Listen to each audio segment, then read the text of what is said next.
આપણે ક્યાંક નાનું મોટું સેટિંગ હરખું થતું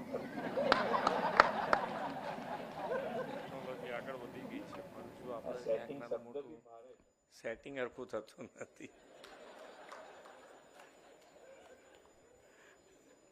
આ સેટિંગ શબ્દ બી ભારે છે.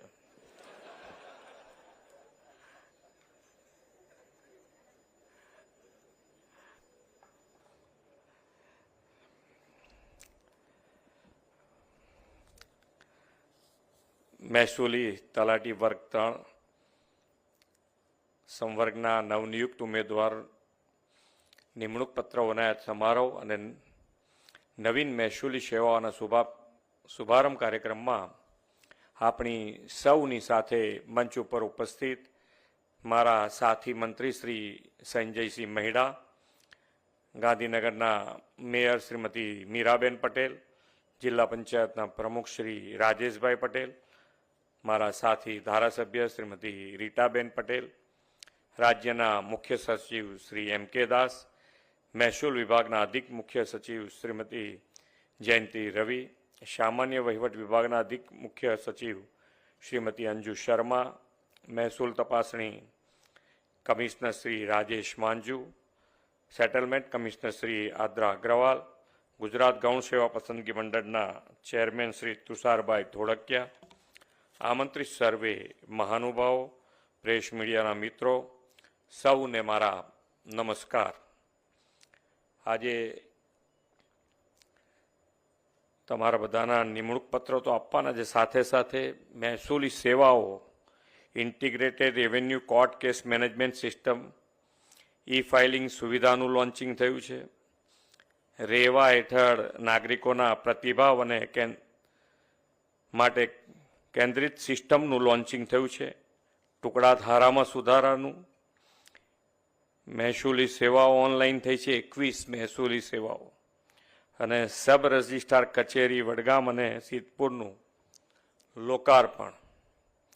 એટલે ઘણી બધી સેવાઓ બી આપી છે અને સેવાઓ આપવા માટે તમે બધા તૈયાર થઈ ગયા છો.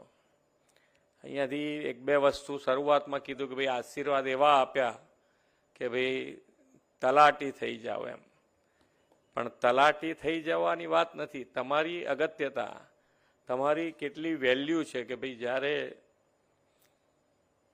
કોઈ વ્યક્તિ જીવનમાં એનું કેટલું બધું, એને કેટલી તકલીફ પડતી હશે, એ આપણા માટે અગત્યનો પ્રશ્ન છે. અને તમે કેટલું મોટું કામ કરી શકો. આપણી સંસ્કૃતિમાં બેયનું વજન છે. આપણે બધાએ જોયું છે કે ભાઈ શ્રાપ આપતા જોયા છે લોકોને, ભગવાને શ્રાપ આપ્યા, ઋષિ મુનિએ શ્રાપ આપ્યા, અને બધાએ આશીર્વાદ આપતા જોયા છે.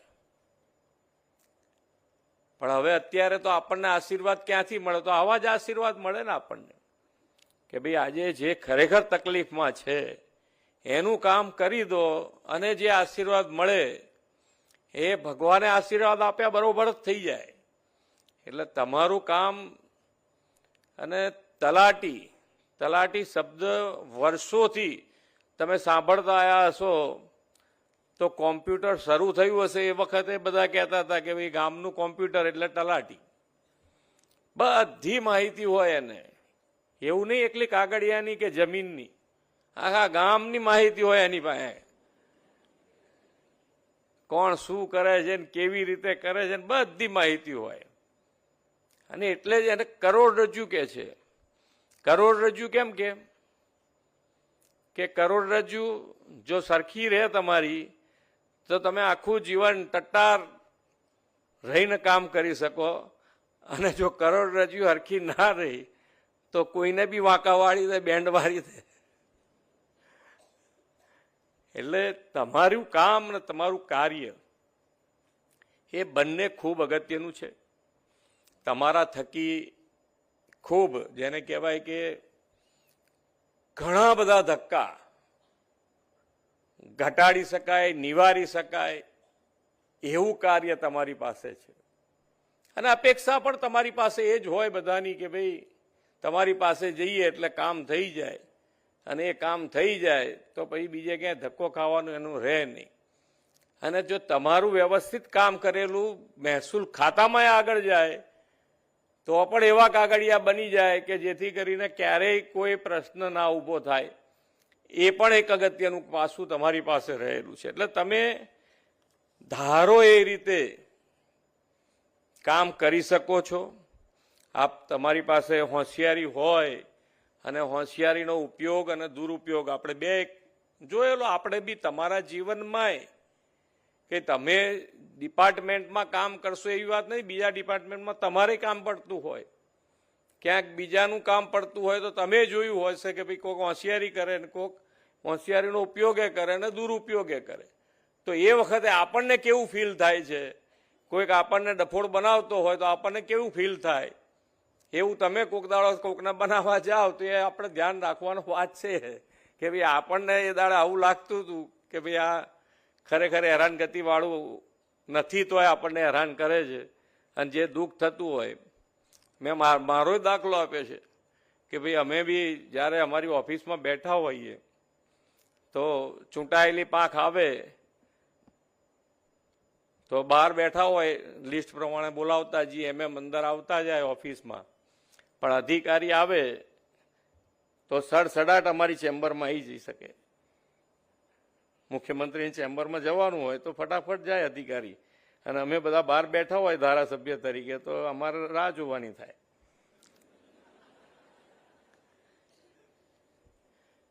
એ મારા જીવનમાં મને દુઃખ આપતું હતું કે હારું આ તો આવું તો ના ચાલે.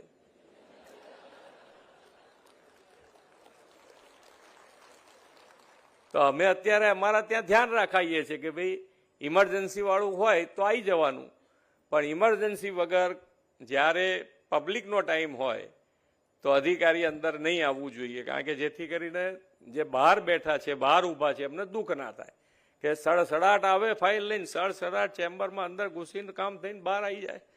એટલે કેવા દુઃખી થાય કે યાર 2 કલાકથી હું બેઠો છું 12 વાગ્યાનો ને અત્યારે જુઓ તો. એટલે આપણે ક્યાં દુઃખી થઈએ છીએ, કેવી રીતે દુઃખી થઈએ છીએ એનો આપણને ધ્યાન આપણે પોતાના જીવનમાં થઈએ છે બધું, પણ પાછું ધ્યાન ભૂલી જઈએ. આપણે જયારે પાછા બોસ બની જઈએ તો બધું ભૂલી જઈએ કે હવે આવી જા તારો વારો લઈએ. એટલે એ ના ભૂલાય એના માટેનો પ્રયત્ન આપણો હોવો જોઈએ. અને ખૂબ તમારા મા બાપ, તમારું ફેમિલી, બધાને તમારા માટે પ્રાઉડ રહેવું જોઈએ. એની ટાઈમ પ્રાઉડ રહેવું જોઈએ. એક જ વખત સારું કામ કરી દીધું કે એક જ ટાઈમે કરી દીધું એવું નહીં. સારી જીવન તમારા માટે, ઘર માટે તો તમે જ છો ભાઈ. બહાર ગમે તે હોય પણ ઘર માટે તો તમે જ પ્રાઉડ હો ને. અને સરકારી નોકરીની બોલબાલા તો તમને બધાને ખબર જ છે કે સરકારી નોકરી મળી હોય એટલે કેવો આનંદ હોય. કેટલાને અહીંયા આજે એમ થાય કે ભાઈ આ શાંતિ થઈ જશે, આ સર્ટિફિકેટ મળી ગયું, નહીંતર બાકી તો પાછું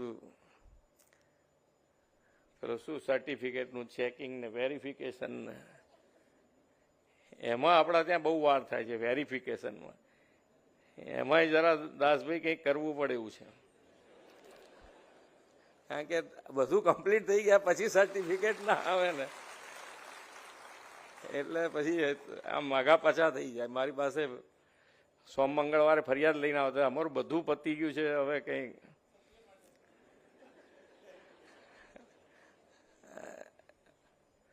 ને કાં તો કે સીએમનો ટાઈમ નથી મળતો એટલે સર નથી આપતા સર્ટિફિકેટ. એવું એ ના કરતા ભાઈ.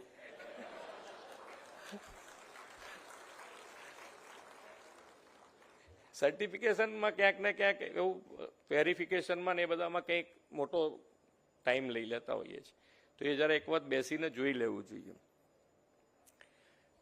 આમ કે એવું કહેવાય છે કે ભાઈ અત્યારે રાજ્યના મુખ્ય સચિવો અમારી બાજુમાં બેઠા છે અને ગામના મુખ્ય સચિવ સામે બેઠા છે.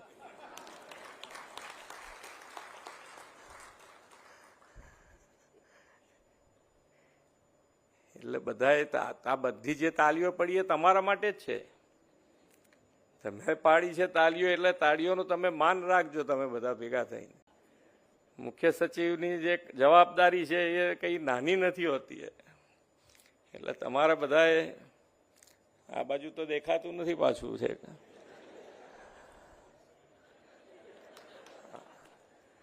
આ બાજુ તો છેક સુધી દેખાય છે. અને છેલ્લામાં છેલ્લી ખુરશીમાંથી હાથ અદ્ધર થાય છે એટલે સમજી લો કેટલા લાઈવ છે બધા અત્યારે. નહીતર પાછળ વાળાને તેમ કે બાજુવાળો કે હવે ચલો પતી ગયું છું એટલે પેલો ઉભો થાય.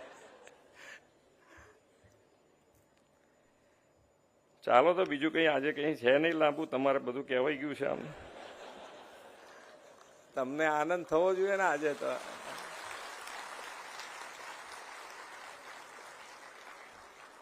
પણ અમે એવી અપેક્ષા રાખીએ કે ભાઈ સરકારનું નામ ક્યાંય ખરાબ ના થાય એવું ધ્યાન રાખીને તમે કામ કરશો. અને 2047માં જે માનનીય વડાપ્રધાનશ્રીનો વિકસિત ભારતનો સંકલ્પ છે એમાં તમારી મોટી જવાબદારી તમને મળી. એટલે 2047 સુધી તમે બધા તો છીએ જ, અમારામાંથી કોણ હશે કે નહીં એ ખબર નથી અમને. એટલે તમે બધા વિકસિત ભારત અને વિકસિત ભારત માટે વિકસિત ગુજરાત અને વિકસિત ગુજરાતમાં આપણે સૌ સાથે મળી આગળ વધીએ. ખૂબ ખૂબ આપ સૌને અભિનંદન આપીને વિરમું છું. ભારત માતા કી જય. વંદે માતરમ. જય જય ગરવી.